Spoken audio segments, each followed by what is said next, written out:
de volver a decir esto, qué ganas teníamos desde PHP Madrid de volver a juntarnos todos. Nada, os vamos, no queremos tampoco perder mucho tiempo, ¿vale? Porque lo importante es la charla. Parece que el evento ha tenido buena acogida después de tanto tiempo. Y nada, sin más, damos las gracias también, ¿vale? Sí que tenemos que decirlo, las gracias a Check24 por todo el esfuerzo que han hecho para que este evento saliese adelante, ¿vale? Nos dieron todas las facilidades para ello. Muchas gracias a Derick también por la charla. Y nada, directamente os paso con Ima, que nos va a contar un poco las recomendaciones para seguir la charla y un poco la agenda del evento. ¿De acuerdo? Muchas gracias otra vez. Muchas gracias, Kiko.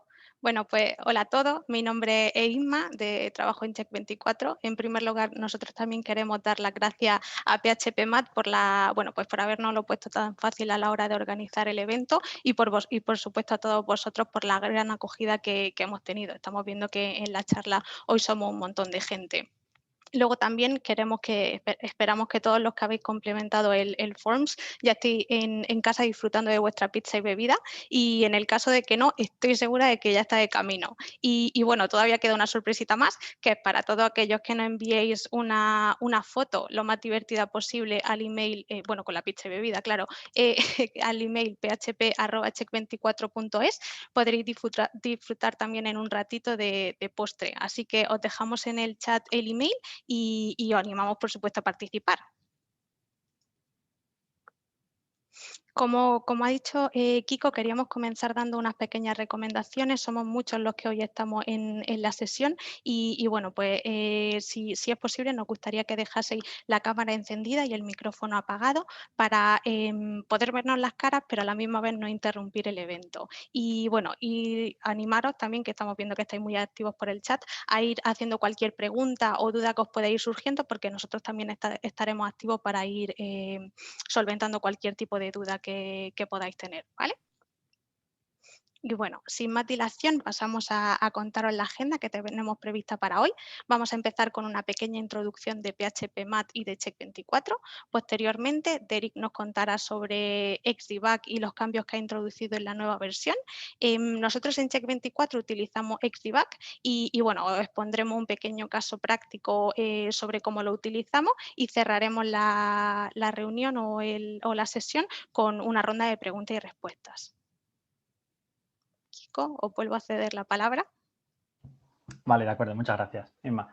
Nada, estamos de vuelta. Parecía mentira, de acuerdo, fue hace ya más de un año que dimos nuestra última charla, ya en el mes de febrero, pero teníamos muchas ganas de volver, lo estábamos hablando, nunca dábamos el paso y al final nos animamos. Y nada, con ganas de continuar, ¿vale? Esto acabamos de empezar, pero bueno, la idea es poco a poco ir volviendo a coger el ritmo de charlas que teníamos en el pasado. ¿De acuerdo? Podéis tuitear con el hashtag phpmathxdebug o phpmathxdebug, como queráis, ¿de acuerdo? Al final de la charla habrá un sorteo en el que sortearemos dos licencias para productos de JetBrains, ¿vale? De acuerdo que este es un evento de PHP, pero sabéis que al final JetBrains nos ofrece licencias para cualquier producto de la suite de IDEs de ellos. ¿Y qué más? Bueno, y lo de siempre estamos buscando ponentes. Así que sois bienvenidos, ¿vale? Si tenéis alguna sugerencia o una idea y os podemos echar una mano para llevarla a cabo, tenéis el contacto en nuestra cuenta de Twitter, ¿vale? Y ya estamos para ayudar. Al final la comunidad somos nosotros, sois vosotros.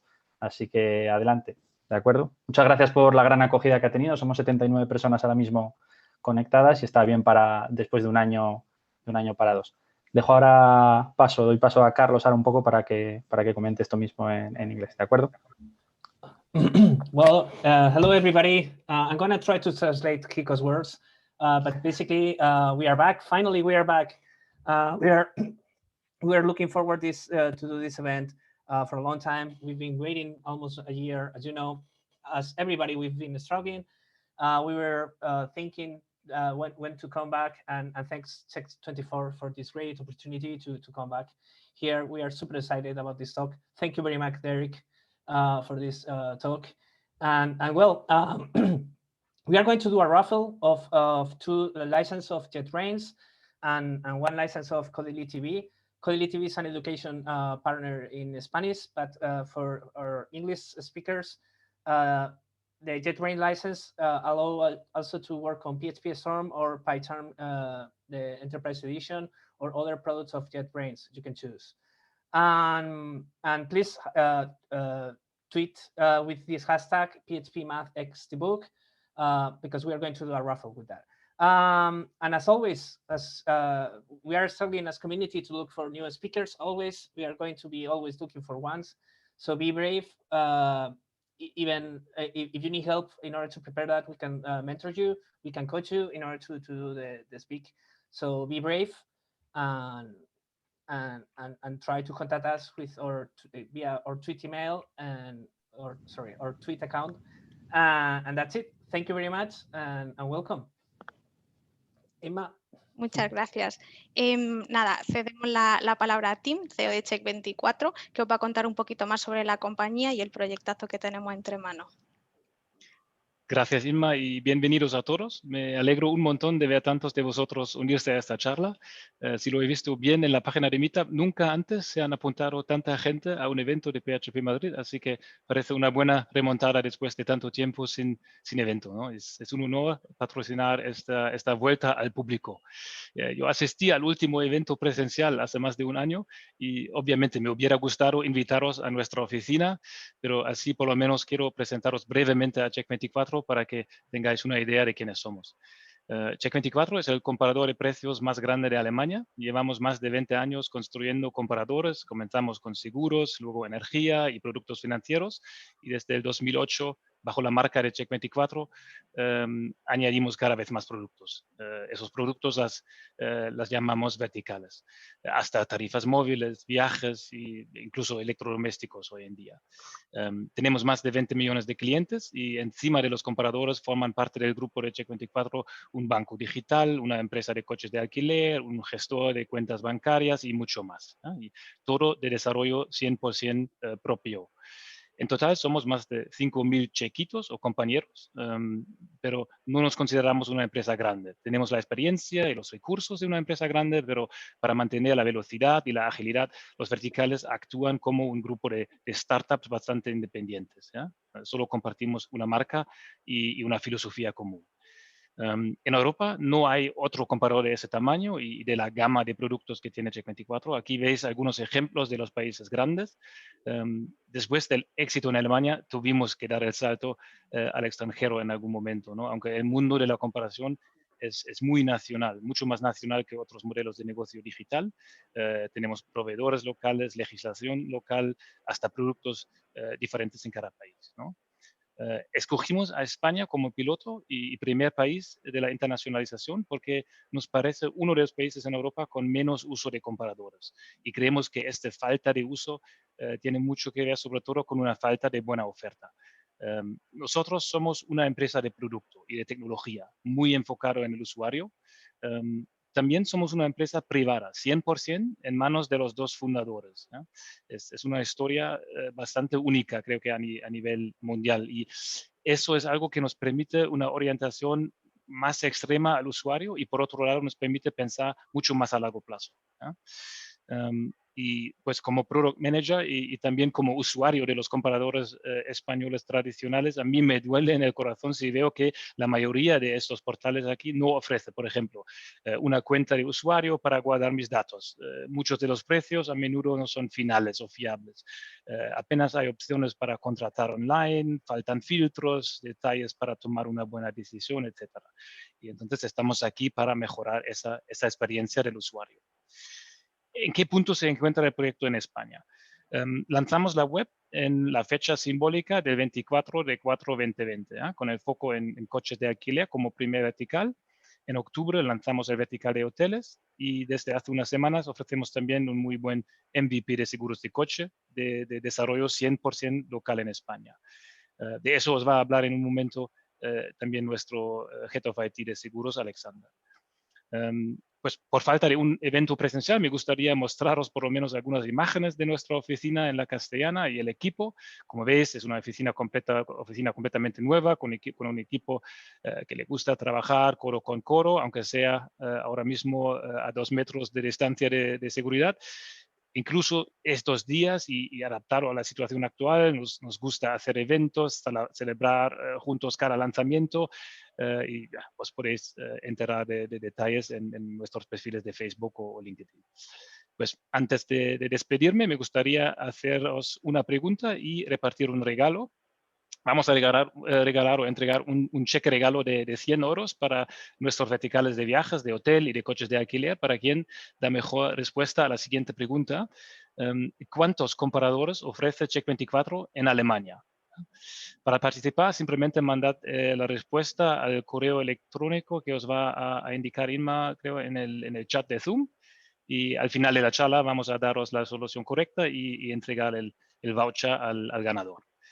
Ahora, por fin, y sin más retraso, cedo la palabra a Alexander Reifinger, es el Head of IT de Seguros en Check24 España, para que os cuente más de nuestra filosofía tecnológica y también de lo que tiene que ver Check24 con Xdebug.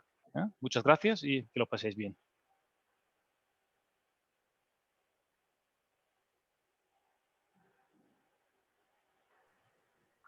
Alex, you are mute. Perdón. Entonces, buenas tardes a todos.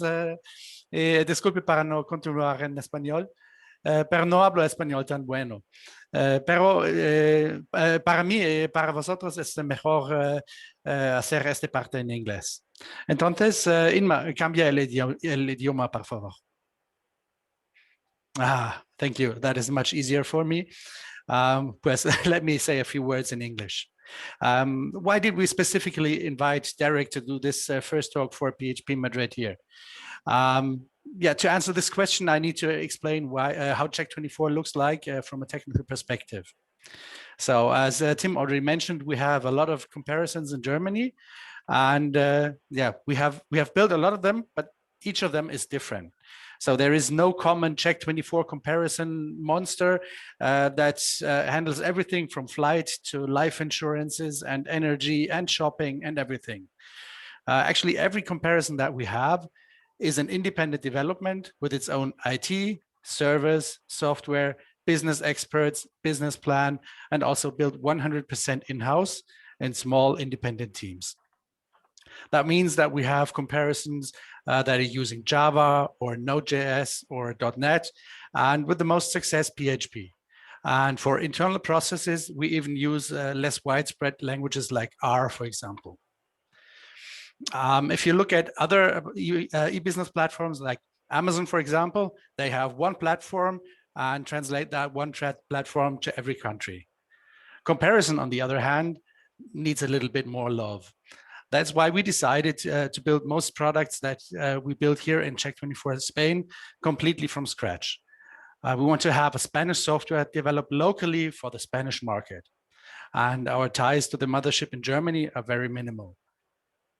What we do use from Germany is the knowledge that we have built in the last 20-something years and the combined knowledge of more than 1,000 developers in Check24.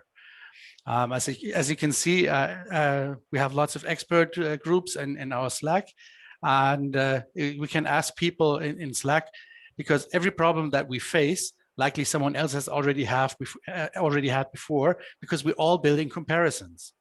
And in Slack, I get instant feedback because those people face the same problems and they probably have the answers already. So we have more than 20 expert groups, and this makes it really easy for us. Now here in Spain, we're building our first Spanish comparison, which is Seguros de Coche. And when our development team grows, we will fork this to build other insurances. And that means that the code that we're using now will have to be adapted a lot. Having to adapt code means you have to have it well tested. And our goal is to have well-documented and well-tested business rules. And we use natural language tests to ensure this. And we use those on a large scale on end-to-end tests, but we also use them on lower test levels for integration tests and sometimes even for unit tests. And debugging tests, unit tests, you can do with bar dump and die. That's easy. But if you go to integration tests or end-to-end tests, that's rather hard. And these tests tend to fail more often than the unit tests, and you have to debug those. And debugging something that is broken, that is going over 2 API calls and a queue scheduler. That's really hard to do using var dump. And this is where Xdebug comes into play. With Xdebug 3, it has become even more easy. My colleague will later explain this in his case study. So I would like to give Derick a huge thank you for making our life so much easier. And that's why over the last year, Check24 helped financing the development of Xdebug 3. Thank you very much, Derick. For those who do not know him, Derick has been a core developer of PHP since the early days. Apart from his contribution to developing and managing PHP, he has been writing books, speaking at conferences, hosting the PHP Internals podcast, which I'm an avid listener to. And in his spare time, he's also doing some paid work. And when he has time, after all this, he even spends some time developing Xdebug, and he's been doing that for 18 years now. Today, he will be talking to us to explain us why he created a new major version, what his goals for Xdebug 3 were, and what his visions for the future are. Also, he will provide help for those of you that do not use Xdebug yet or struggle with setting it up. Just a quick question right now. Who is actually using Xdebug right now? Raise your hand if you do. Okay, I can see some hands, but I can also see some people who might benefit from this today. Okay, one last technical thing before we start. Whenever you have questions during Derick's speech, please put them in the chat, and Derick will read those and answer them instantly, or whenever he feels that it's the right time. And now at this moment, I would like you all to unmute your microphones and please welcome our speaker. Derick, the stage is yours. Thank you very much for being here. Most welcome.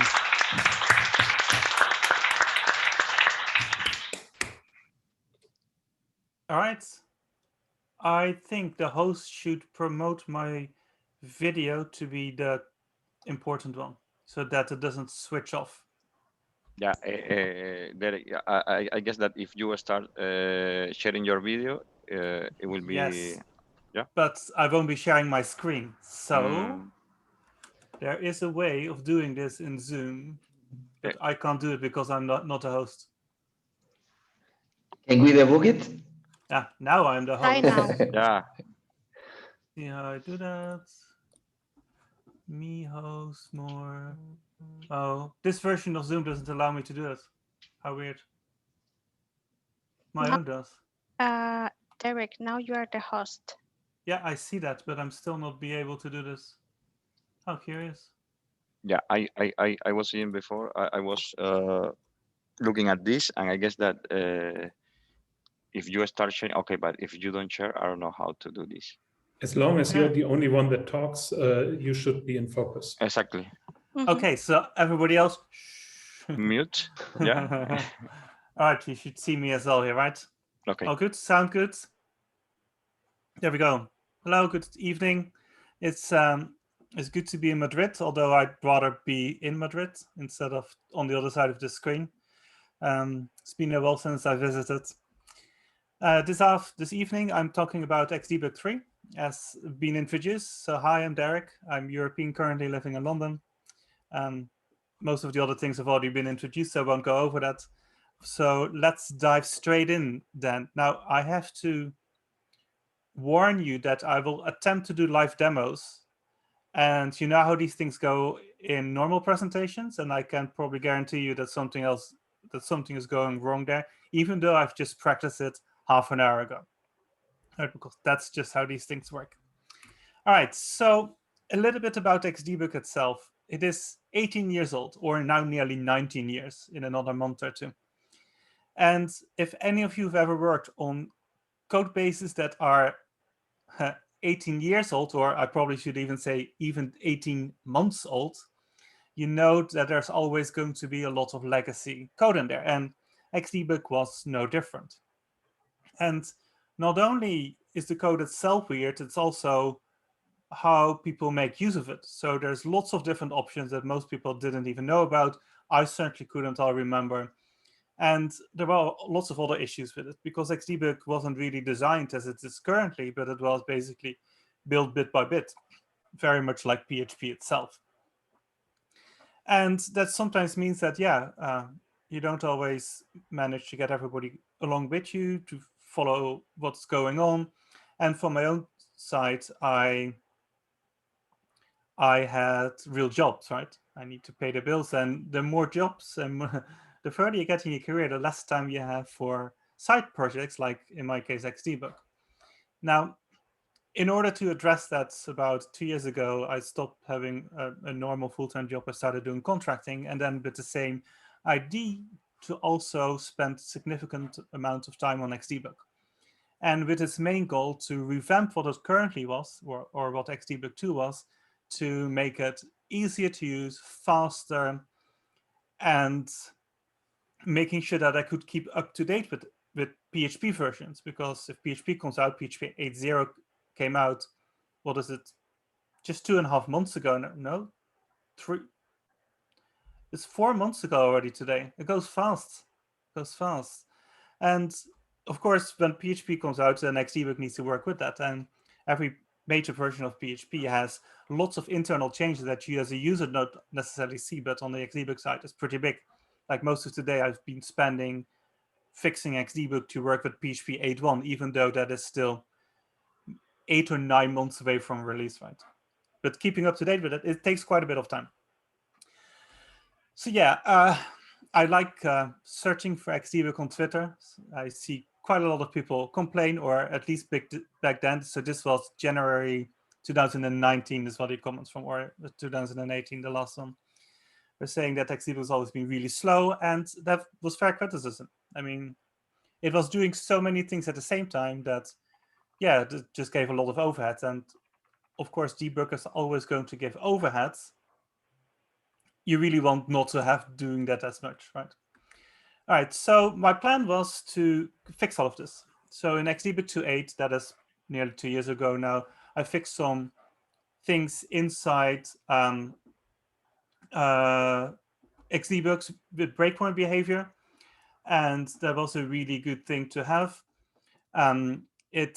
It fixed some things. I set up my own local CI because I have to test with so many PHP versions that you can't really do this online.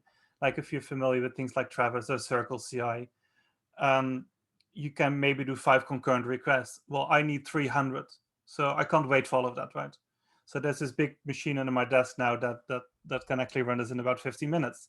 And it's important because all this PHP internals change all the time. Now, Xdebug 2.9, I worked a little bit on performance improvements, but the big thing was Xdebug 3, which came out somewhere at the end of last year. I don't actually remember the dates, where I revamped not only the internals, but also how you use it. So what I now would like to go over in a moment is to show you all the different things that Xdebug can do and how you would use them in the Xdebug 3 times. Oh, and then click on more.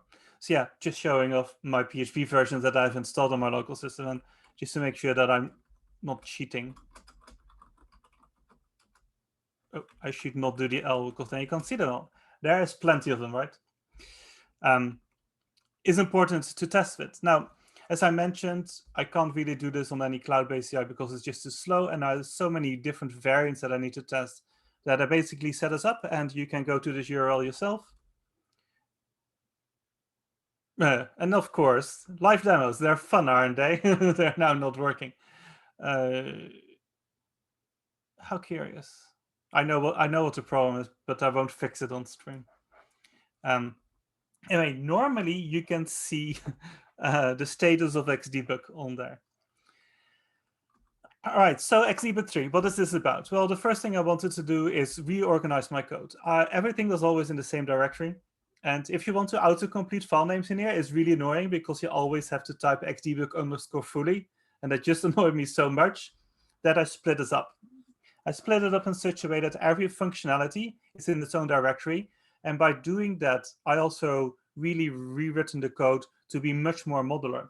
And that was very important for then making sure that Xdebug can only turn on the things that it really needs turned on for doing any of the functionality. And that then provides a lot of performance increases.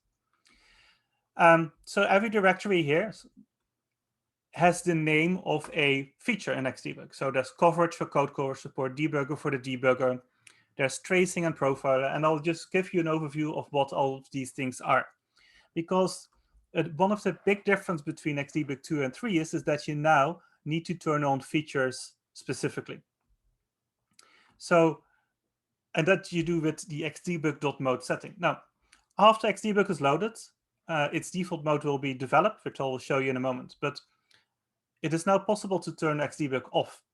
And that means that although Xdebug is loaded, there is almost zero overhead.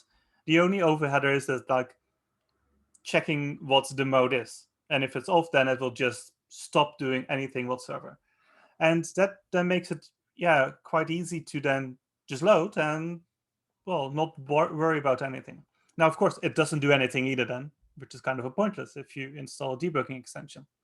So the default setting is develop, and that is the everyday debugging aids. For example,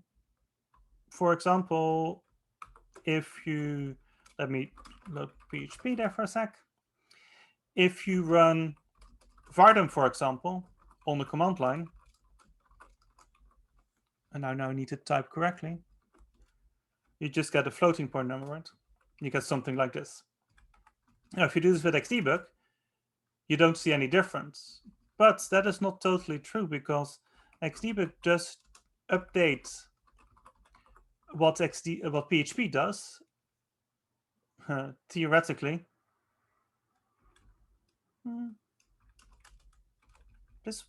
Seriously, live demos. Okay, let's do some debugging of the debugger. No, it's definitely loaded.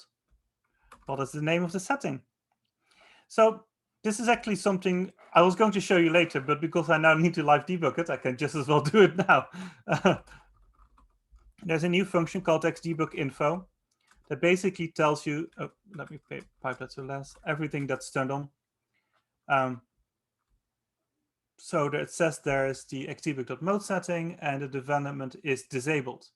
So that's the problem, right? So I can now see that development aids are disabled, but the step debugger is enabled. So that is the modes that I meant. So in order to change the mode, you can either do that in PHP INI or on the command line by Xdebug mode is developed. No, I need to type what I say. And now you can see the difference between, let me go back to using Pi again. The difference between having it on with PHP. On the command line, it now colors, for example, but it also produces more information in case you have like errors or bigger nested objects and so on and so on. It does quite a lot of things. And similarly, if you have errors, for example, then you get extra information in here. Like without Xdebug loaded, what PHP would give you is this. You only get the notice. Now, the colors aren't the most interesting thing here, but the interesting thing here is the call stack. And Xdebug will do that for every notice and warning that you have, and not just for exceptions. And unlike PHP itself, it changes these by also including all the arguments, for example.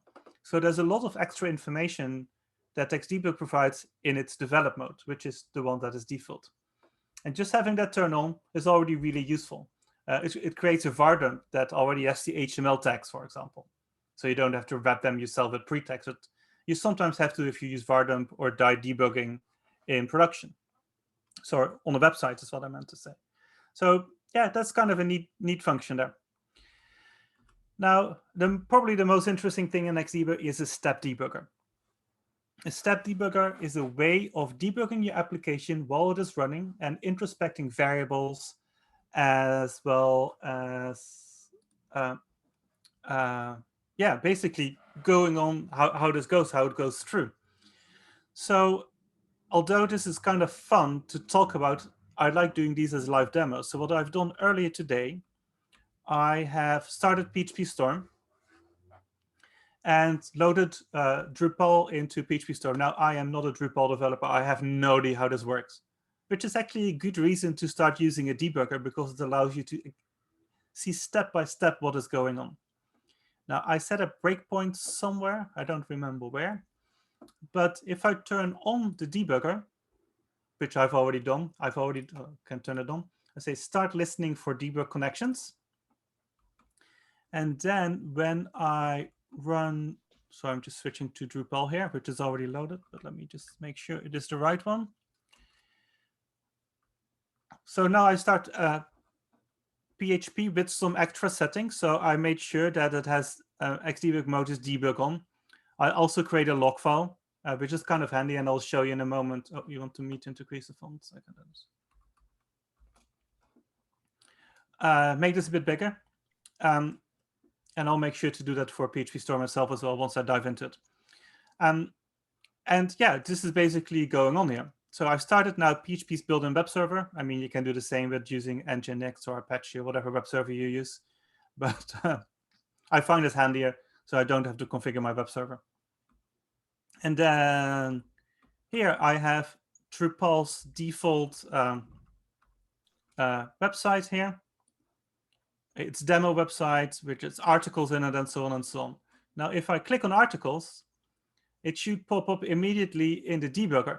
Now, let's see if I can. Did I not have the, it has a feature for this. Presentation mode, I believe it is. There we go. But where did my debugger go now? F5. Nope. Alt 5. Alt 5, is that what it is? Thanks. Nope. Nope. I don't know what it is called.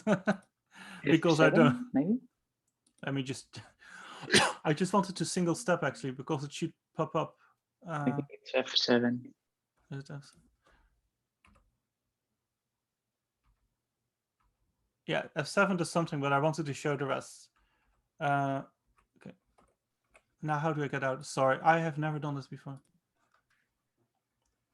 There is debug, and the tab has a number, but I can't remember what it is. It's Alt 5. That's what it is. There we go. Alt 5 should show the debug. There we go. That's what I wanted. All right, so let me just stop this and redo this because I messed up. There we go. Okay, let's load this. So immediately what you see is that the debugger stops on the line that I originally set a breakpoint. And it sets that in the file, well, it's in some Symfony internal thing. But the nice thing is that you can step over things. So I'm currently on line 99, but if I click step over, I show up on the next line.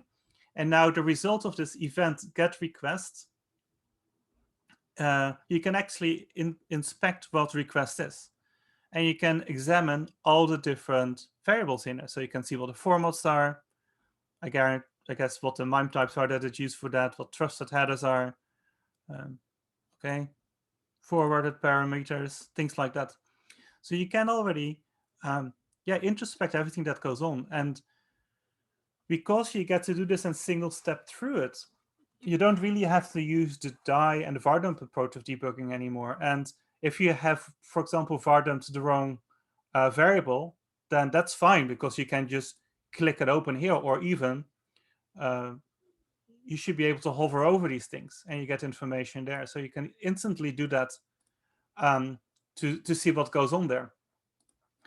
I don't think I have an example here, but it is also possible to actually change the contents of variables. Let's see if I can manage. I don't know how to do that without messing up Drupal because I don't know Drupal very much.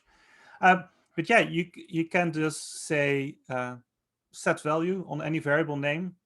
And I'm sure if I do that, then of course I will break Drupal, but that's sort of the point.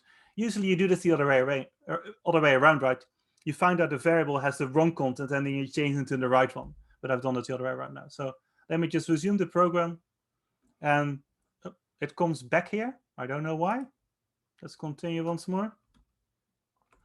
And then apparently I didn't break anything with doing that. So there's that again. But yeah, as you can see, stepping through this is really, really quite simple. And it is so powerful. When I work on any of my own projects, I just always have this turned on. Because I've learned that if I always have turned this on, then there is zero barrier to actually using it, and I'm being so much more productive than having to do this step by step. Now, I'm showing you this with PHP Storm. Pretty much any other PHP editor will have the same functionality in there as well. Most of them have support for Xdebug. All right, let me go back to the slides. So that's the debugger. But Xdebug does a lot more things. One of the cool things that I like is using tracing. And tracing is pretty much a way of writing to a file everything that happens. Function calls, variable assignments, return values, etc., etc. As I said before, I like doing live demos, so even though they don't always work. So yeah, instead of having Xdebug mode equals debug here, what I'm going to have here is tracing. So I run that, and actually get a warning now, because it says invalid mode tracing set for Xdebug mode.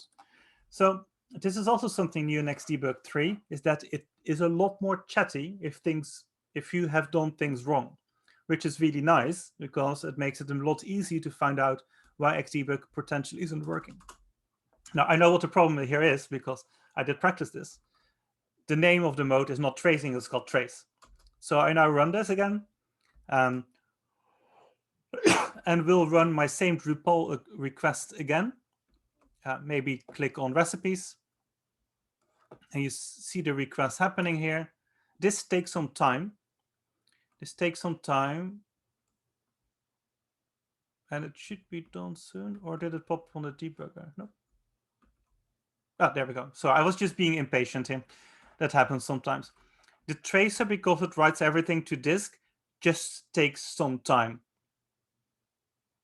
And I think it's done now. Okay. So what this has created is on disk, it has created this file. Once it loads, that also takes some time. And you can see in the first column here, the time index since the start of the script, how much memory is in use, and you get to see in nested levels, every function call with arguments, every return value. You could also see every variable assignment, although I have turned it off because it was too much data to show this time. But yeah, going through this is very useful for some of my things where I know that a specific function was called, but I didn't know specifically how it ended up there. And you also can sometimes see like interesting things that programs do, right? I mean, you see, well, if you follow this, you can basically look at this similar to what you can see in the debugger, but without you having to do any stepping. All the information is there in the same file. Now, this isn't always the easiest to read, but it can be useful in cases. All right, let's move on to the next mode, which is Profiler. Now, finding bugs with a step debugger or with a trace is really useful, but it doesn't really tell you anything about performance. So Xdebug has something called a profiler built in that then helps you trying to find bottlenecks in your applications. So again, let me demonstrate that. So I'm now changing my mode from trace to profiler, or is it profile? Who knows? It's profile. There we go. And again, it's the same thing. I've just started a web server, so I shall request maybe the vegan chocolate and nut brownies. I got hungry when I'm looking at these. But to click on it, it opens up. And once it is done, it has created a file on disk again. Well, apparently there's 351 of these.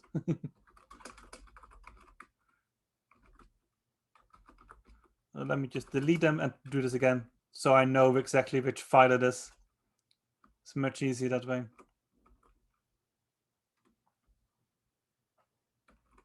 All right, let me open this file up. Grind, and this has a lot of lines like this in this. I mean, if you really want, you can exactly analyze how much time was spent on each function on this line, but this isn't something that you as a user should read. The idea behind here is that you use a tool for this called Kcache grind on Linux or Qcache grind on Windows or Mac that then can use this information and visualize this in a much nicer way.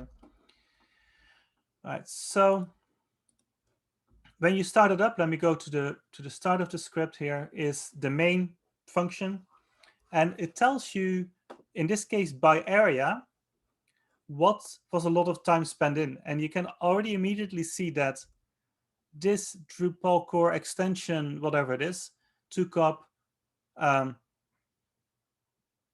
13% of the time, right? I don't really find this particularly easy to use, so I tend to use the tree down here. And basically the idea is that the function that ends up on like a long train down, like a long line down, is often the one that the application tends to spend the most amount of time in. Now, if you look at this, it splits in two here. It says the kernel pre-handle already took 82%. 18% was spent in pre-handle. I don't know how to make the font bigger on this. And the session handling took 63%. But if you scroll down, you get closer and closer to some of the interesting things. And in this case, it looks like the Drupal core dependency injection thingy, whatever that might be, to 64%, which is, of course, quite a lot of code. Now, there are a few settings in here that shows you information in a slightly different way, because sometimes it can be really difficult to figure out how applications are structured. But usually what is a good way to find out is on the left-hand side, you click on the self column so that it sorts by that. And then it shows you the functions that actually took up the most amount of time. But only time spent in that function, and not spent in functions that were called from this function. So the top one here at 41% is composer autoload include file. Now, what does that do? Let's have a look by clicking on the source code. Pretty much what this does, this is a wrapper that was called 600 times that basically loads every single PHP file. So it makes, and loading it also means parsing it. And I don't have opcache loaded, so yeah, it makes sense that about 42% of the time was actually spent in loading all the PHP files, which is pretty good, I suppose. Now, if we go further down the list, you see here something called Drupal core extension load. Again, that seems to load lots of files again. So of course, file access tends to be slower, so that makes sense. So we still haven't gotten to any of the interesting things. Now, what is also sort of expected is that doing database calls takes up a lot of time. Unfortunately, at the moment, it can't distinguish between all the different queries that you do, but I hope to at some point add that in the future so that you can see which query take up a lot of time as well. But in any case, what I wanted to point is that by knowing your application a bit better, because without knowing your application well, finding out which things are slow is kind of tricky. But in general, you can, by looking at the graph, by looking at the percentages, sometimes quite easily find out what the slow bits are. Now, in this case in Drupal, I don't have a specific case that actually illustrates as being a very slow point, quite possibly because they have used profilers and looked at these cases themselves and fixed it by now, because Drupal is also not a new project. But if you have never done this for your PHP scripts or applications, it can often give very interesting insights on what's going on internally. What distribution am I using? I am using Debian Unstable because I like to live on the edge. Or rather, I'd like to have up-to-date software. All right, so that's the profiler. Now, the only thing that I don't have a screenshot of is code coverage. And code coverage is a way of showing in unit tests how much and which lines of your code have been basically run while the tests executed. So it will tell you which parts of your code were touched by tests, and hence it will tell you which part of your codes have not been covered by tests, and hence sometimes, or likely, might be a good idea to write extra tests to cover these specific lines. Now, not everybody is as strict as other people's. I mean, I say you need to have 100% coverage in your test cases. I mean, that sometimes makes sense, but there's also lots of other things where it doesn't really make sense to spend time on writing tests. So take this with a pinch of salt, but it is really quite useful that if you're using PHP units and you run unit tests with it, then having a look at the coverage reports that it can generate can give a really interesting insight about what your tests actually test.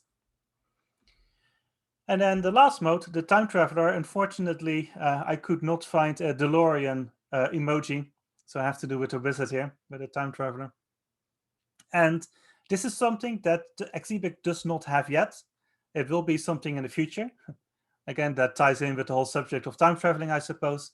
But what I want to add to Xdebug is a feature that sort of combines the tracing that I showed you with the step debugger. So that means that you can create a trace, and that trace will include all the information you need to then play it back as if a script was executed by playing it back through your IDE, in my case, PHP Storm. And not only would you be able to just step forwards in that case, you'd also be able to step back and still inspect every single variable's contents, for example. And I think that'd be really useful to have for situations where you need to debug somebody else's run of an application. And that is something I had to do in the past quite a lot. In any case, that is something for the future. Now, back to the current times. I often heard complaints that Xdebug has so many configuration settings that I don't know what they mean anymore, and I agree. So in Xdebug 3, I looked at them and I removed loads of them. Like there's duplicated names for profiler output there and trace output there and things like that. They can all just be the same output directory, right? It doesn't have to be a different one for each of these settings, and so on and so on. And lots of other things I've removed as well. There's some new ones in here, like Xdebug mode that I've showed you already to set the modes that Xdebug does. These two is when you activate the step debugger, for example. There's now a standard log that contains all the Xdebug log messages, whether it can connect to a debugger or not, what it does for resolving breakpoints, lots of nitty-gritty that is really useful for me often to find bugs, but also for users to find out why Xdebug doesn't connect to an IDE, for example. And I know this is something that lots of people have been struggling with. Yes, to come back to the setup problems, of course, what I hope with Xdebug 3 is to make that a lot easier. All right, so activating the step debugger, just to show you a little bit what you actually do, so that it is in slide form, not only in live demo mode, because live demo mode isn't something that you can easily see back. But basically, the only thing you need to do for activating the step debugger is to set that line. And if your IDE and PHP run on the same machine, that is what you do in Xdebug. And then in PHP Storm, you click the listen to incoming debugging connections. And that should be it. If your IDE, or rather, if PHP and Xdebug run on a different machine on the same network, you probably should also set Xdebug discover client host, because it will use then the HTTP headers to find out which machine runs your IDE and then automatically connects back to that. So that is how you enable it, but that's not how you activate every request to actually kickstart the debugger. So on the shell, for running unit tests, you can do export Xdebug session, or we can also override the modes if you want to do it with another variable. And then when you do that, you actually get in your remote log that I also just mentioned already, right? I showed you that it was in one of my execution lines, and it will tell you exactly what it's connected to. Just let me cheat because I forgot the file name, Xdebug demo. So if I open it up, demo, then you can see here what Xdebug has connected to. It says it's connected here to a.cloud.xdebug.com. What cloud is, I will explain in a moment. But you can see the whole conversation between PHP Storm and Xdebug. Now, this isn't something for all of you to read, but it is really useful for me to find out when things go wrong with debugging. If the debugging couldn't be set up, then you will get warnings and errors in there saying why it couldn't connect, for example. Like in this case, there's already an error message said that there's already a connection active, for example. Or when you can't connect to the ID, it will tell you that as well. So that's all really handy, useful to find out. So it will tell you exactly which host names it tried for and which ports, which hopefully makes it a lot easier to figure out what's going on pretty much. Now, to get even further than that, again, more self-help for the Xdebug users is that there's now an analogous function besides PHP info, which is called Xdebug info. And Xdebug info contains information specific for Xdebug. It will tell you which modes have been enabled. And in the last column, it has a link to the documentation. So if I open that in a new tab, it comes right to the right bit of the documentation for that feature. Similarly, it will tell you if, for example, in this case, which I faked, to be honest, it tried making a connection to an IDE, but it couldn't. It says it couldn't connect to a debugging client. It tried localhost on that port. And then a link behind it in the document links to the documentation again, and it links exactly to a section for that specific error message. It will tell you what the probable causes are and also what your suggested solutions could be. And hopefully with that, it makes it a lot easier for people to figure out what's going on and how they can fix specific issues.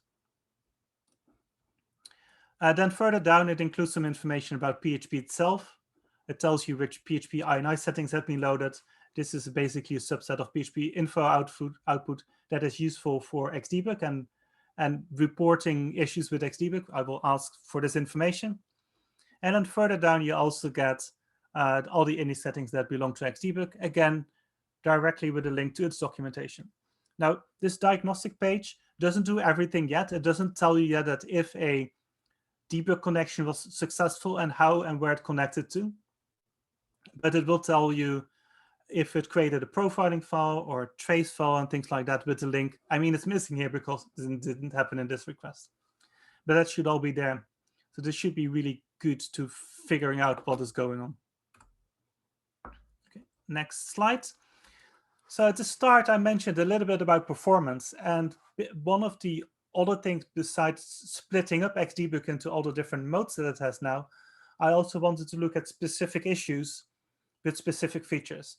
So there was one user that I spoke to quite a bit. He said, well, I've been profiling your profiler. Yeah, yes, you can profile profilers just like you can debug debuggers. And I found that specific bits are actually making it really slow. So if you look at the yellow line, there's a few situations like these are all the different basically patches that I applied.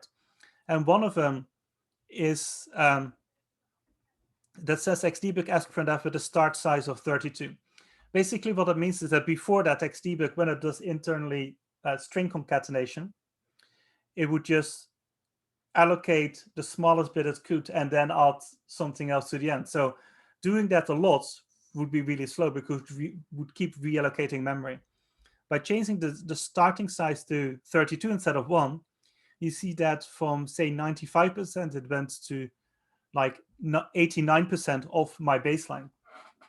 And then doing some other things to it, make it even go faster. So but in between, I started my baseline, which was basically after I split us up, until now. It's improved since then, but since I made this graph, you can see that, for example, the profiler now runs in only 58% of the time. But if you compare that to Xdebug 2.9, the difference is significantly higher. So the profiler in most cases runs maybe 5 times as fast, as well as the debugger and the development have now so much less overhead that it is now almost not necessary anymore to disable it, even in applications where you have so many function calls or lots of small nested function calls that Composer does, for example, internally. So yeah, I've been working hard on improving the performance, and I'll continue to do that in the future, of course, because I like things to go faster. That means less energy wasted. All right, so the last thing, and that is sometimes very difficult to have. I mentioned that with a debugger, you can have PHP and Xdebug on one machine talking to, for example, PHP Storm, or you can have it on a different machine in the same network. Xdebug always needs to make a connection to PHP Storm. And once you get things like Vagrant or Docker, because it all runs on different internal networks, making that connection to this random IP address that PHP Storm listens on is really difficult. And sometimes you even have firewalls in the way. And that makes it really difficult to set up these connections. Now, to make this all a lot easier, in the last year or so, I've been working on a different solution called Xdebug Cloud that basically means that instead of PHP making PHP and Xdebug making a connection to your IDE, they will make a connection to a cloud-hosted proxy tool. It does more than that, and Xdebug connects to that as well as your IDE, meaning that as long as you can make a connection to an outside IP address, you can always set up a debugging service without having to deal with any sort of IP addresses or networking setup and so on and so on. And although my slide says coming soon, I actually launched this a week and a half ago, but I haven't had the time to update my video yet because I couldn't find the sources. So this is called Xdebug Cloud. Xdebug Cloud is not a free project because I need to host this. And the intention is that with the revenue for that, then allows me to continue work on an Xdebug without me having to do other things as well. Somebody asking is, will there be an on-premise solution for Xdebug Cloud? There will likely be in the far future, but it isn't something that I'm actively working on. The debugging protocol is a text-based protocol, right? So if I really wanted to, I could probably inspect all the debugging traffic that goes over the network. I don't want to do that, and the tool doesn't do that. The communication between your IDE and Xdebug is, between your IDE and Xdebug Cloud is already TLS encrypted. Xdebug itself will start doing that from Xdebug 3.1, but it still means it's not peer-to-peer. But I will also be working on that as well, so that Xdebug Cloud itself can't even look at the data. Now, the reason why that isn't there yet is because that requires changes to the protocol, which means I need to convince the people that make PHP Storm to also opt into that. So that is a bit of a tricky thing to do, but I will be wanting to work on that. I'll answer your fiber question after the talk, if that's okay.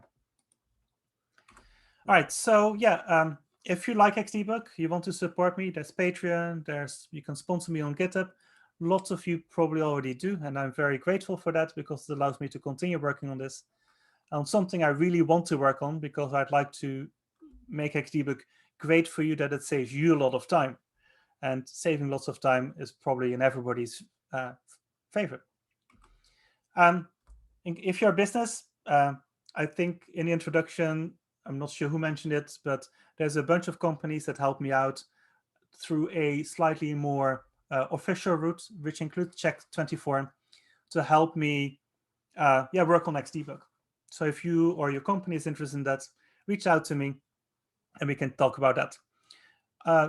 I do find it important to highlight that I do actually publish my timesheets online so that you can see exactly what I worked on and how much time I've spent on fixing something that Nikita broke in PHP, for example, again. So yeah, that's basically what I had to talk about Xdebug. I hope I gave you a bit of an overview about the difference between Xdebug 2 and 3.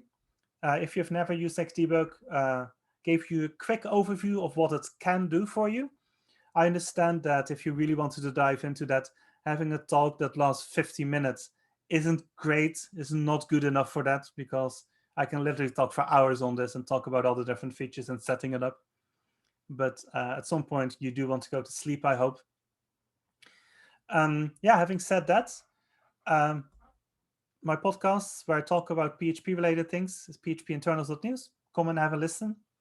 I find it interesting to talk to the people. To be fair, it's been really nice in the last year to even record this, because I get to call and see and talk to other PHP developers, which is a lot nicer than just sitting at home in my own office all by myself.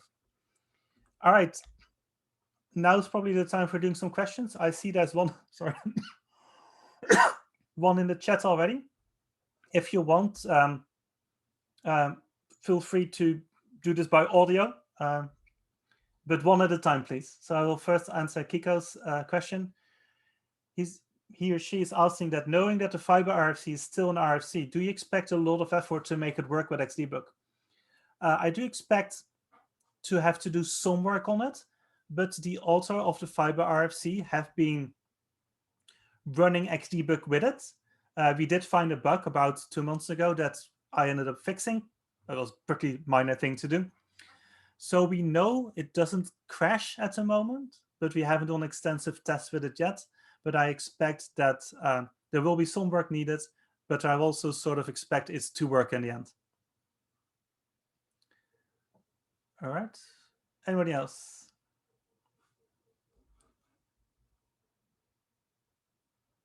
Yes, no, maybe? If there's no questions now, that's fine too. I have an email address that you can always send email to. It's Derick@xdebug.org. I am generally quite slow replying to emails, but I do usually get to answer them. I've also uploaded slides of the talk to talks to DerickRethans.nl/talks. I'm sure we can make this information available through the meetup group as well, so that you don't have to type this over. And yeah, having said that, I hope you find this useful, and thank you very much. I think the people from Check24 have another Xdebug use case, and there will be some more Q&A afterwards. Derick, thank you very much for your time. It has been a pleasure to have you in our first meetup in Spain, and I'm sure that people have learned a lot with you. And yeah, we would like to continue with the Xdebug cases that we have from Check24. And Dominic, our colleague, that currently is in Munich headquarters, but he's collaborating with our project, will explain a little bit about it. And I'm going to try to share the screen, but okay, now I am. Thank you, Derick. Yeah. I knew what was coming here. Yeah. Okay, so, okay, Dominic, go ahead.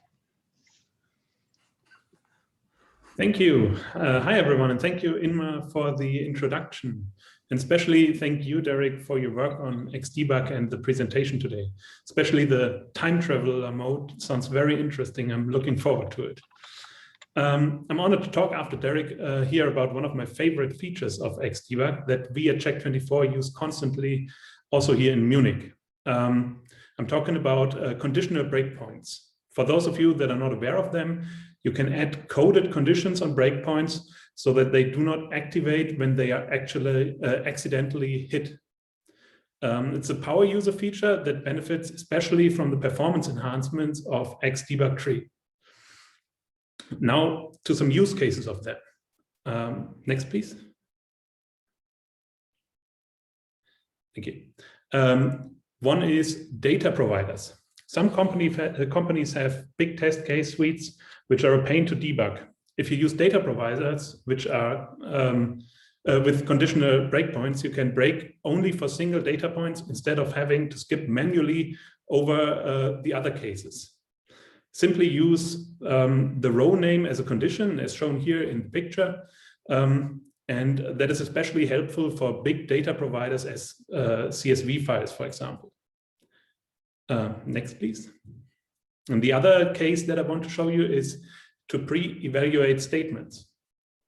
You do that by using the return type of a statement, for example, in an if condition, as a condition to debug it. It's useful if a function is called a lot outside of the debug scope and you cannot jump in to put the breakpoint there. Just be careful if you use it. Executed code can change the state of the runtime, so caching or so might be already done there. There are a lot of additional use cases. you just can get creative with it. Now, let me hand over to Joel, one of our first developers that started in Madrid and already became a team lead in 2020. Joel? Yeah, thank you very much, Dominic. Thank you, Derick. I'm going to switch to Spanish now to explain this case, so thank you very much. Hola a todos, espero que estéis disfrutando de la sesión. Hablar después de Derick ya era una gran responsabilidad, pero ahora hacerlo después de Derick y Dominic, pues me siento aún más presionado. Bueno, ahí estáis viendo en pantalla nuestro comparador de seguros, que es una aplicación Vue que lanza peticiones contra nuestra API pública.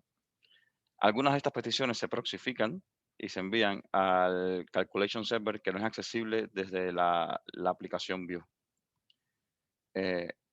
Como veis aquí, la API pública envía al calculation server la petición y las cookies, y gracias a esto podemos debuguear usando Xdebug en cualquiera de nuestros repositorios. Es decir, la petición pasa de la public API al calculation server, al task schedule y a cualquiera de los clientes que tengamos haciendo peticiones a nuestros proveedores de seguros. Por ejemplo, si tenemos un bug en el cliente Mapfre, simplemente enviando la petición desde el navegador a la public API y luego a nuestro próximo servidor, podemos encontrar fácilmente usando los breakpoints este bug en el cliente Mapfre. Esto es gracias a Xdebug 3, ya que en Xdebug 2 era imposible hacerlo, había que hacerlo con triggers y era realmente complicado. Ahora se hace mucho más fácil, solamente enviando las peticiones y las cookies desde el navegador hasta nuestros repositorios.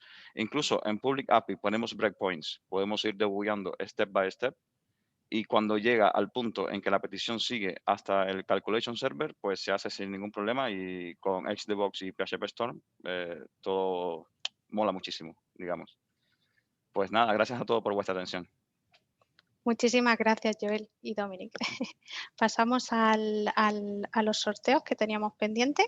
Vamos a comenzar con el sorteo del voucher de 100 euros para gastar en Check24 Travel. Y bueno, la persona que más se ha acercado al número de verticales que tenemos en nuestro comparador alemán ha sido Juan Pérez. Enhorabuena, nos pondremos en contacto contigo mañana o pasado para enviarte el voucher y que lo puedas disfrutar cuando puedas. Y dejo ahora de compartir para daros a Kiko y a Carlos paso y que podáis hacer vosotros el vuestro. No sé si os tengo que hacer también a vosotros. No sé si lo estáis viendo ya. No, no estamos viendo nosotros. Ah, vale, genial. Ah, vale. Sí, pero por lo tenéis todo controlado, ¿no? Random y Ahora. Y el Excel, ¿verdad? Vale, perfecto. Vale, ¿qué es lo que vamos a hacer para el sorteo? Vale, hemos cogido a todos los asistentes al Meetup. Salieron 144 y bueno, al final no hemos hecho lo de seleccionar entre la gente que ha tuiteado, porque bueno, era un poquito más de lío con la gente igual en el extranjero, que los nombres eran un poco diferentes. Total. ¿Qué tenemos para sortear? Vale, lo que había dicho Carlos al comienzo. Vamos a tener las 2 licencias de productos de JetBrains y luego un mes gratis de CodeDTV Pro. ¿De acuerdo? En el momento, bueno, vamos a hacer ahora el random ¿vale? Entre 1 y 144, le vamos a dar. Sale 37, el 37 es... ¿Qué dices? Derick, do you want a JetBrains license?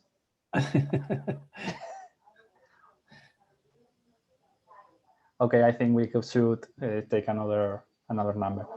Qué casualidad. Vale, vamos a ver otra vez. 97. Sorry, I had myself muted, didn't I? I was about to say that no, I don't need one because I have plenty of them. Okay, I suppose. Number 97. Número 97. Marcel T. No sé si está por aquí. Si estás, bueno, no sé si... Yo creo que aunque esté en español, yo creo que si es extranjero, creo que lo puede entender. Si está por ahí, ponte en contacto con nosotros y te damos la licencia, el número para poder activar la licencia de JetBrains, ¿de acuerdo? No sé si puede hablar, si está por aquí. Dice tira otra vez, jaja. Ah, vale, era para la de Derick. Vale, escribimos por Twitter, vale, de acuerdo, ¿vale? Vamos a hacer otro numerito del random. Tenemos un par de licencias. El número 83 es Christoph. No sé si tampoco estás por aquí. Pero bueno, ahora lo comentamos. De todas maneras, lo pondremos. We'll put all this information in our Twitter account. Así que no habrá problemas, ¿vale? Y el último para la licencia de Code TV. 27. César García Pont. César, si estás por aquí también, te mandaremos la licencia. Ponte en contacto con nosotros, ¿de acuerdo? Y te damos la licencia del mes gratis de Code TV Pro. ¿De acuerdo? No sé si, Carlos, quieres decir algo. Yo creo que más o menos no es tontería hacerlo en inglés, pero como tú quieras. I mean, just in case, it's Marcel T and Christoph sounds like English speakers. Just contact us at PHP Math on Twitter, and we will deliver you a free coupon a voucher to get JetBrains products, and that's it. Thank you very much. And I'm sorry, Derick, that you never win anything. That's all right. Okay, so maybe let me take over.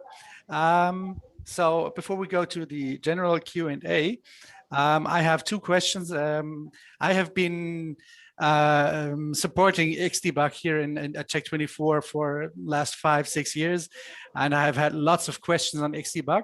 And so one of the questions that I have heard most is Xdebug is always slow. Even if I don't use Xdebug, if I don't have listen on, and if I don't set the cookie, everything is slow when I have Xdebug loaded. And I guess you have already said something about that, but maybe you can repeat it. Is that still the case in Xdebug 3? And why was it always slow? So the reason why it was always slow, because all the features that I've just all the features were always enabled, which meant that Xdebug was doing work for step debugging, for tracing,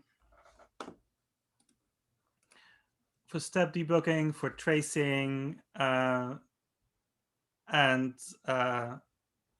so on and so on, even if you were not using it. Now the debug mode itself, for example, so the develop mode itself was doing things like after every function call, find out how much what the current time was. And although this is handy when you do profiling, when you just use it in develop mode, this makes no sense whatsoever, and hence you get quite a lot of slowdown. With Xdebug 3, it doesn't do that anymore. It is a lot more careful that it doesn't do work when it doesn't have to do. So that is one of the big changes there. Yeah, thank you. And I have already seen that on my machine. I've switched to Xdebug a few weeks ago to Xdebug 3, and now I don't even use the trigger anymore. I have start with trigger. Yes. How is the option called? Start with request. Start with request. Yeah, I've set it to always, and I have never seen anything going slower, or not that much slow that annoys me anymore.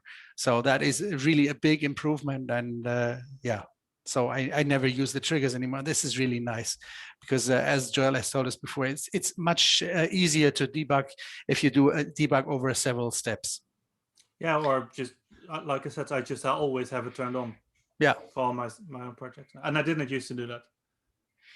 And the other question that I have is, I told you that we are using Behat a lot to do behavioral tests, and you can do code coverage if you just use PHP Unit, and PHP Unit will tell you, yeah, you have, I don't know, 60% code coverage, but most of our code is covered by behavioral tests. Mm-hmm. So we cannot do a coverage. Do you know any way how we could combine this to see this code is covered by PHP Unit and this code is covered by Behat? So there should not be any reason why Behat cannot look at the code coverage. I mean, code coverage, although it is part of PHP Unit, it is sort of its own independent tool. So it surprises me a bit that nobody actually integrated that into Behat yet, because there should not be any reason why you can't do that. But it will need some work there. Because basically what it needs to do before running every test, it needs to call code coverage start, and at the end code coverage stop, and then the PHP code coverage tool can already generate the reports for you. But why that it hasn't been done yet by default, I don't know. But I see a hackathon coming up. Yeah, exactly. Yes. Yeah. Okay, thank you. That was my questions that bugged me the most. And now I hand over to all the people here in the call. If you have any questions to Derick, shoot out. Yeah, and also, perdón, si tenéis alguna pregunta en español, o sea, que la queréis hacer en español porque no os sentís cómodo haciéndola en inglés, también la podéis hacer, que la podemos traducir. Y yo creo que también es el momento de darle un gran aplauso a Derick por la charla, ¿no? Sí.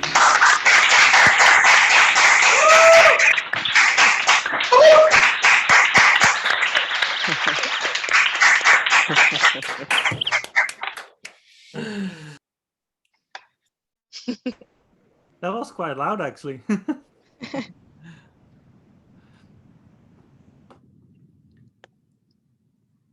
yes.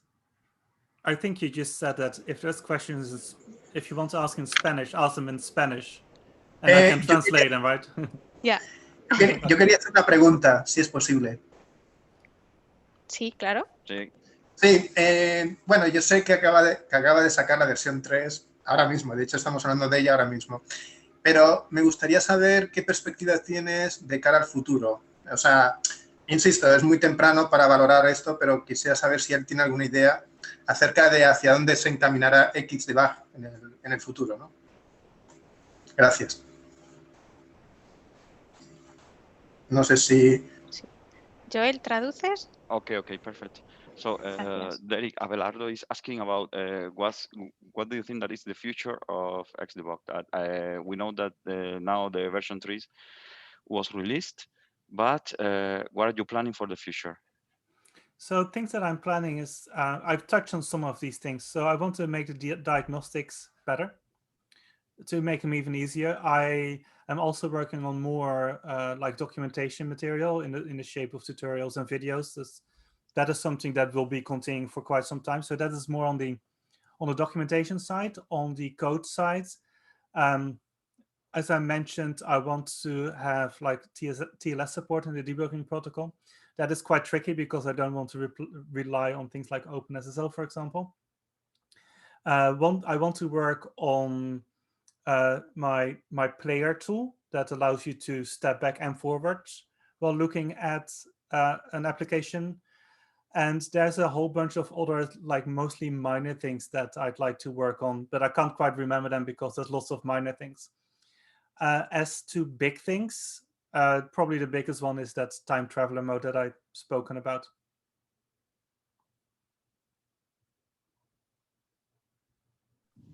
Okay, Abelardo, ¿has entendido? No he entendido, disculpa. No has entendido. Vale, no. Pues voy a intentar hacerlo mejor, ¿vale? Sí, no pasa nada. Tim, si puedes, ayúdame también tú, ¿vale? Pues nada, Derick ha dicho que está trabajando en documentación, algunas herramientas para el diagnóstico.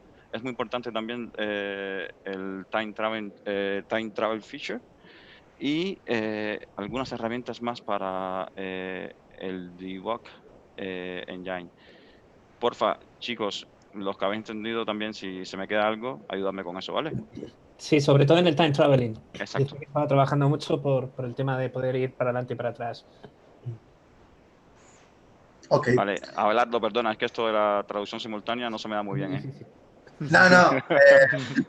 No, agradezco bastante que me podéis ayudar a la hora de entender lo que ha dicho. Vale. Y thank you for Mr. Derick for your time and excellent work. You are welcome.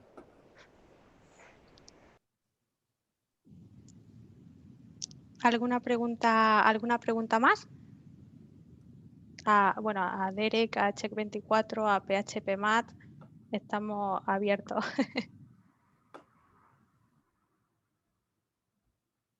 I see that somebody in the chat actually posted about the behead and code coverage, in case you missed that.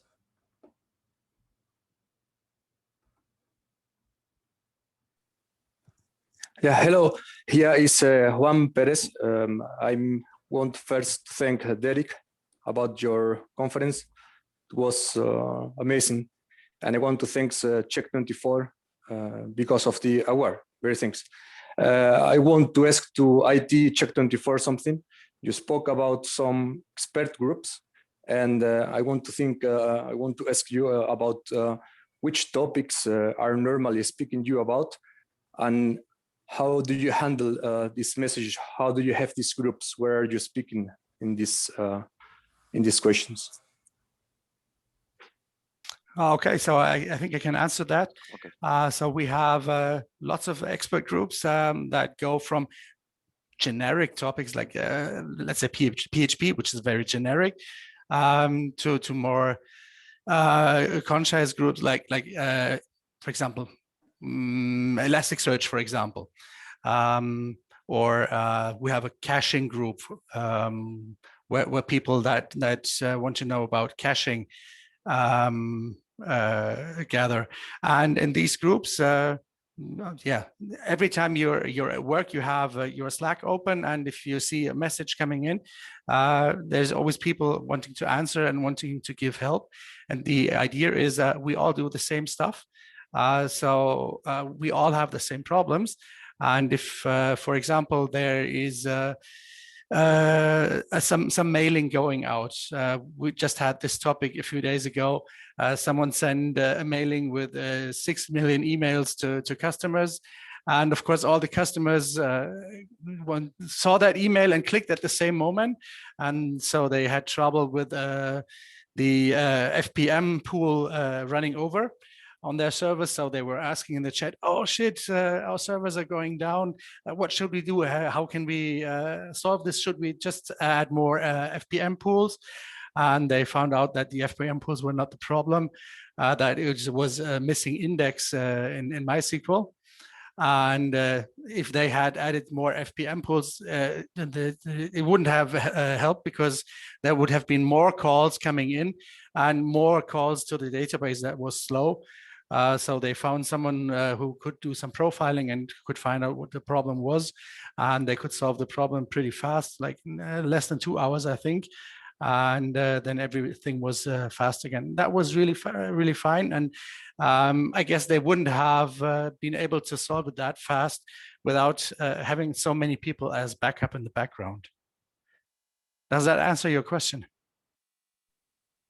Yes, thank you. Okay, Derick, I see that in the chat you have one question from Julian.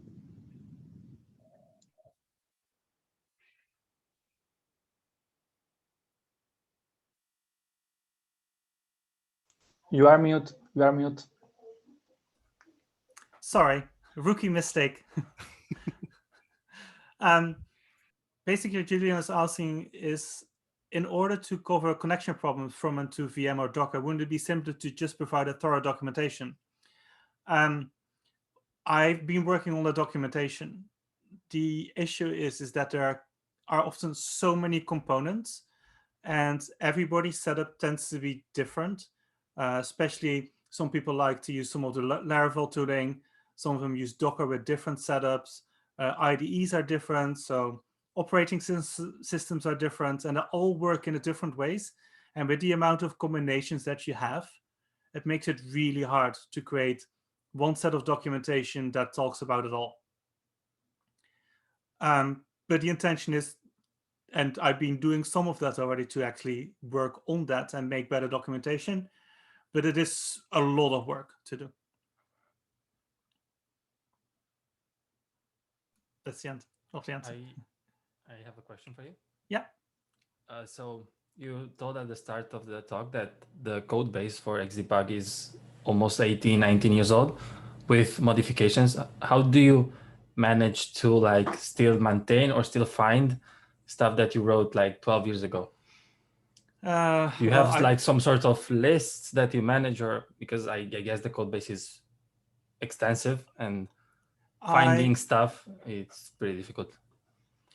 I didn't have a list, but so when I did it between 2 and 3, I did make a big list. I went through the code base several times to find out all the possible issues that I have. Like things had to be decoupled and split up. So that was something that came up front. But then after that, I used tools like a profiler to profile Xdebug itself to find more bottlenecks and work on that. And that's, I didn't have a list up front because I didn't know what would be the most, what would pack the best punch to address issues. At the moment, I don't think I have any big things that I want to rewrite. Although I'm sure that if I look really hard at it, there's always something to make better. Yeah. Great, thank you. You're welcome. Any more questions? I also have one. So my dream of like utilizing Xdebug is always to, if I get into new legacy code bases, to just turn it on in a live environment, use the tracer and look which parts of the code are basically not used at all.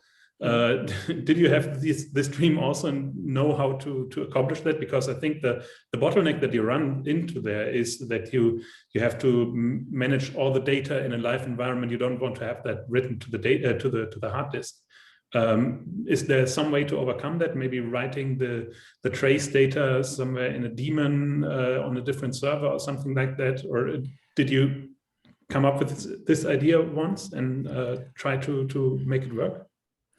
So when I first wrote a tracer, it actually stored everything in memory before putting it to a file. Then there is a problem with it, is that it is sometimes several gigabytes of information, and you run out of memory pretty quickly. If you have to send it over a network, it's going to slow down your execution a lot because there's so much data in it. But I do understand this, and what I hope to do with my time traveler mode, or Xdebug player is probably what I'm going to call it for real, is a way of doing that. And in the first instance, it will be writing to a local file, but at some point I can imagine that I will also be able to allow it to send it over network, so that it doesn't have to be on the same machine. But it will still be a lot of information. Yeah, maybe use a separate networking interface for that, so that you don't occupy your normal network, something like that. Yeah, I've seen people do that, and sometimes also use a different FPM pool that is behind a different part of proxies and stuff like that. So you see different techniques there. Yeah, it's noted, but it's not something easy to solve. I imagine. Yeah, thank you.